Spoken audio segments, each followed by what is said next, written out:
2 fois par jour depuis le 15 janvier, 3 équipes héliportées de la garde côtière basée au Québec survolent le Saint-Laurent. Leur mission, prévenir les embâcles et les inondations, puis remettre un rapport sur les glaces pour la navigation. Chaque hiver, on compte environ 1900 déplacements de bateaux sur le fleuve.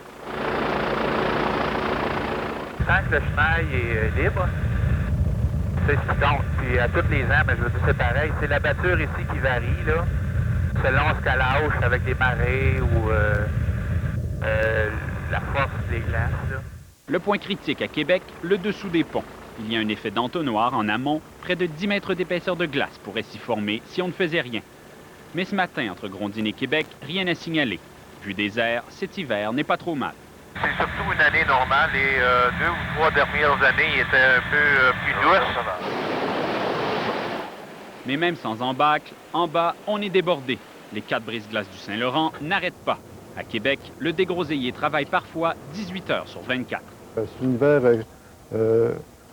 critique pour nous autres. Là. Disons qu'on est demandé, sollicité. Ce midi, le cargo Lake Superior était complètement prisonnier des glaces. Il n'est pas le seul. La garde côtière escorte 3 fois plus de navires que l'an dernier. Devant Québec, là, c'est depuis 2 semaines. Là, on a quasiment une moyenne d'escorte de 2 à 3 navires par jour. En fait, Richard Dubois n'avait pas vu autant de glace devant Québec depuis 10 ans. Et cet hiver, tout le golfe Saint-Laurent devrait geler. Du jamais vu depuis plusieurs années. Un brise-glace du Nouveau-Brunswick a même été appelé en renfort. Quant au Lake Superior, son équipage a pu quitter Québec en 2 heures. Ils ne sont pas à plaindre, le bateau sera bientôt loin des glaces, en Grèce.